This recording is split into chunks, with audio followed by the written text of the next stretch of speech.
Hello everyone, it's me again, Ate King, and if you are new to my YouTube channel, you can also consider subscribing, like, and share Ate King's vlog, and also you can hit the bell button para man-notified kayo sa every time na mag-upload ako ng video. So for today's video ay may binili akong mga gulay at ipapakita ko sa inyo kung paano ko ini-store ang mga ito para mas lalong tumatagal. So, unang-unang ginawa ko ay binalatan ko lahat ng mga ahos namin. Pero hindi ko pala naipakita kung paano ko ini-store ito. Pero ganito yun guys. If may food processor kayo or blender, you can mince that one. Or if wala naman, pwede naman kayong mag-manual. So, pagkatapos yung i-mince, ilagay nyo sa malinis na container at saka ilagay sa freezer. So, yun, mas tatagal yung mga garlic nyo. So, may garlic pa pala kaming natira. So, dito pala ay nag-uusap kami ni Mama na gustong-gusto niya na magsasalita ako sa video. Pero na iilang pa talaga ako. So, nagvo-voice over muna ako.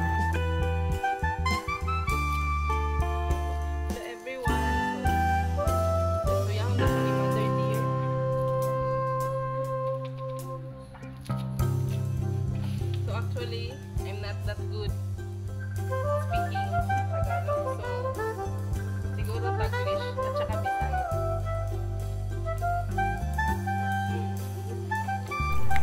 So may mga sibuyas pa kami mga natira, so ilalagay ko lang ito dito. At saka ito rin yung ahos namin. So baka magtataka kayo guys kung bakit marami kaming ahos. So kasi may business kami na Korean food. So ahos or yung garlic is yung pinaka most important sa ingredients namin, especially sa tteokbokki at saka sa chicken namin. Hindi rin sa business lang kundi sa personal use kasi we really love garlic. So, importante yung garlic, especially sa pagluluto, di ba?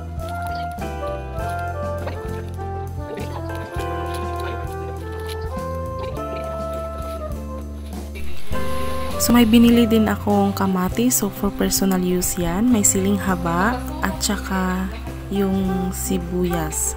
Ito. So, yung sibuyas ay for personal use only.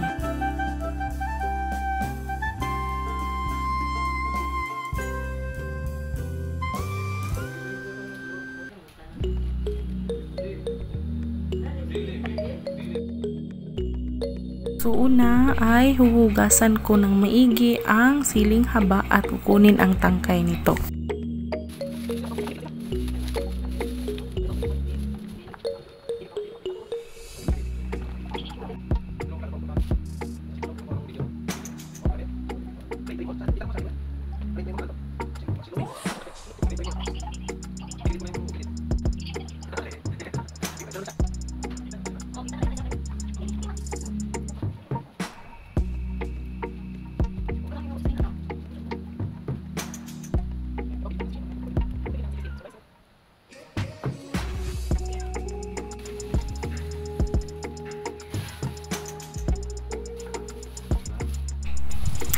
Ngayon naman ay hugasan ko na ang mga talong.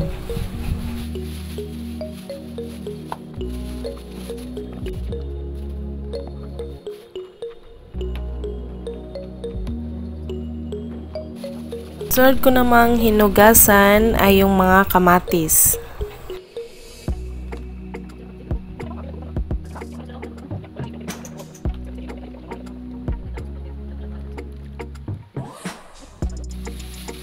Ngayon naman ay ang mga kalamansi at okra. So yung okra ay inugasan ko at saka chinichiller ko para mas tumatagal ito.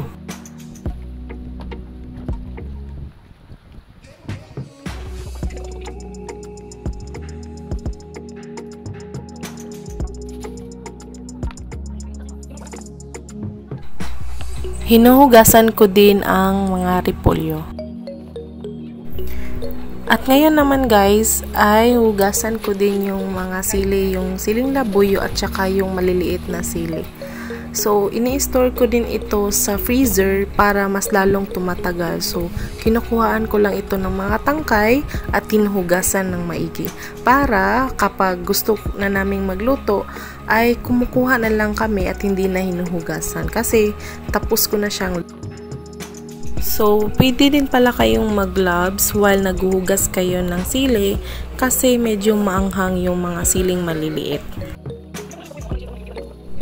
Me and my family really love spicy. So, kaya gumagawa ko ng paraan na hindi madaling masira yung mga sili namin. Kasi, lalo na sa panahon ngayon na sobrang init, so madali lang siyang magra-rotten. So, ina-avoid ko talaga yung ganun na mga situation.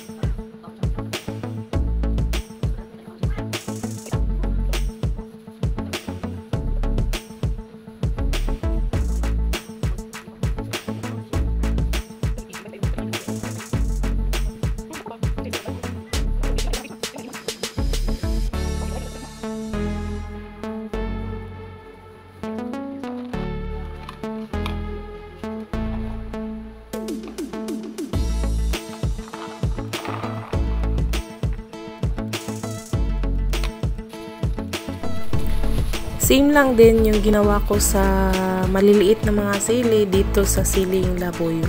So, hinugasan kong maigi at saka kinukuha ko yung mga nasisira na at yung tangkay nito.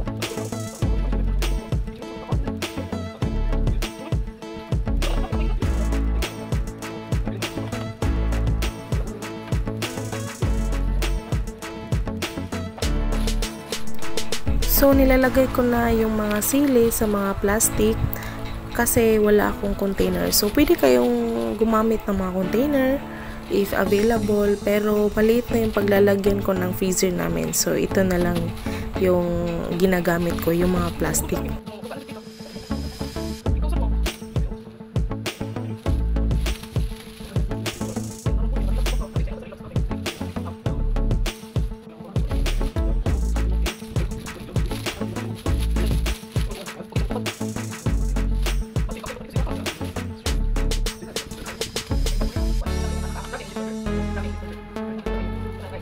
Wala.